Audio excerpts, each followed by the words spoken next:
Well, welcome back, ladies and gentlemen. I'm Jerry Cooey. I'm Deborah Nelson. And we are so happy that you have decided to spend Saturday afternoon with us.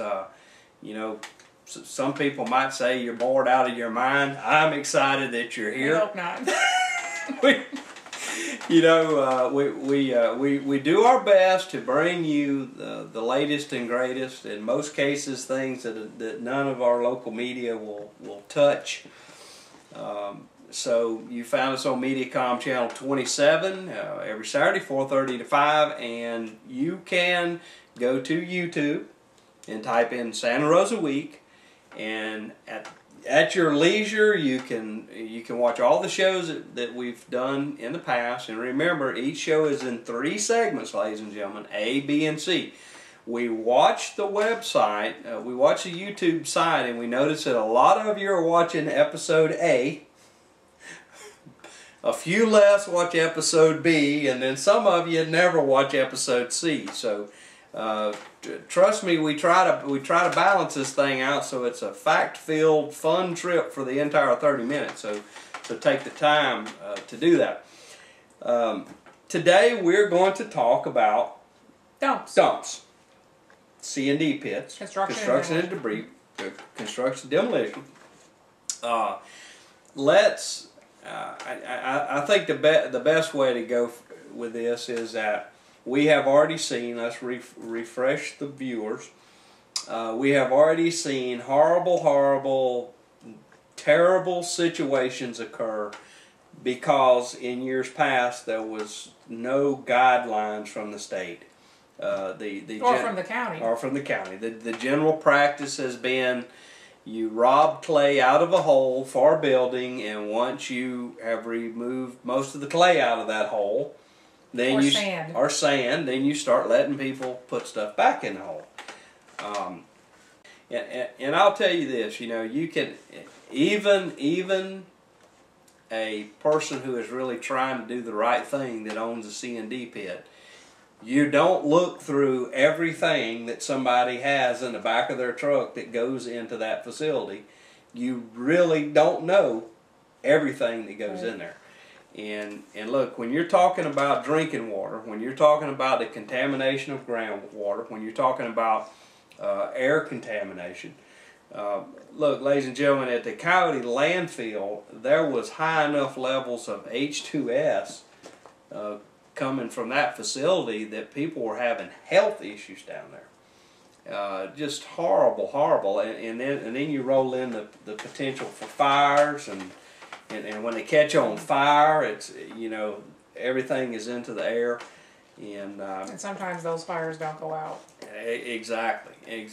And you know, I know a couple people that are trying to get get additional C&D pits in here, and you know, and I've told them, if there is a need, what I would like to see Santa Rosa County do is pass an ordinance that there cannot be for-profit dumping in Santa Rosa County from outside the borders of the county. And that would certainly cut down on demand. Well, there's a whole lot of issues there. Number one, it reduces the number of trucks that are coming from counties around us. Right. Or states even. We've got one that beats our door down from Escambia County. Ain't no telling how many runs they make in a day. We really need to eliminate the for-profit for out-of-county garbage. I really don't want to participate in it. I disagree with any businessman that wants to participate in it simply for, I can make money doing this. I don't like it. I don't agree with it. As a matter of fact, I have a family member, state rep in Pennsylvania, very same thing going up there. They have a lot of mines up there, old mines that aren't being, you know, and they were just being bombed. Yeah. You know, hey, let's bring it into Pennsylvania. Yeah, let's fill in your mine shafts, you know. And I do think that we should take care of ourselves in our county, our construction and demolition debris, our regular garbage, absolutely. I think we need to have facilities for what we generate in our county. But I am against hauling this stuff in 18-wheeler loads unregulated, nobody paying attention, dump it in there and hope for the best. Well, they claim they're regulated. Well, they can. So did Coyote. So did Softly. Right. So did Joyner. Right. And we've got all kind of health issues going on out there. Now, I will say this: I have. I don't know. It's kind of a little sideline that interests me. There have been some improvements, ladies and gentlemen. These anything new from here on out has to be lined with a material which is probably good for about 50 years. Well, you know there's going to be people living in Santa Rosa County more than 50 years. We hope there will be. And even with the latest and greatest, they have to put a covering down, then they have to put a liner in, then they put a sand bed in that can pump the water off of there. They're required to treat that water. They also have to collect the gases in it and pull out. All of that is still not good enough for me. I'm sorry.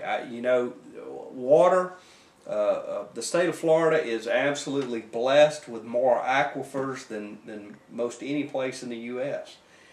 And it's clean water at this point. It's clean water at this point, and I just when you're talking about the bringing in of garbage from other states, I just don't think it's worth the risk for one or two individuals to make a huge profit. And look, ladies and gentlemen, we know that there's a huge profit in it. We heard numbers, the Coyote landfill, we heard numbers in excess of $200 million worth of revenue generated at the Coyote landfill after Hurricane Ida. So now, we haven't checked on that. We haven't checked on it, but it came from pretty reliable sources. I mean, there was just a lot of money generated through that, and when you have that profit margin, people have a tendency to forget about the children and the grandchildren that live here. They only think about themselves, and I just don't agree with it. But with that said, we've already had another C&D pit approved. Right. In East Milton, north of Highway 90. East Milton, north of, and that one is in the books. There's no more arguing. No more arguing about that one. But you just went.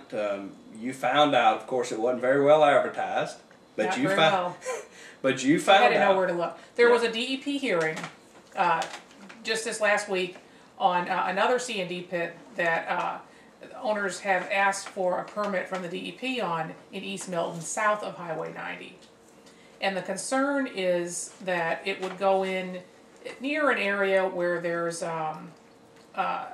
wells situated over a big aquifer. From a franchisee who has a water company. They actually furnish water for South Santa Rosa County as well. And there's some concern on their part that obviously the aquifer is right there. That, what if there's seepage? What if there's leakage? And I understand that this pit that is proposed will have a synthetic liner. Right. But it's not going to have have the 3-foot clay liner that Santa Rosa County has more or less written into ordinance that it's a requirement, but there's also wiggle room to get around the clay liner. And a lot of the concern had to do with the fact that there's not going to be a clay liner in there. The 3-foot clay liner will be in there. Well, and that goes, and let me stop you there for a moment. Ladies and gentlemen, this is what we're talking about, where the state is permitting, but the county doesn't have enough authority to force something, and when it gets into a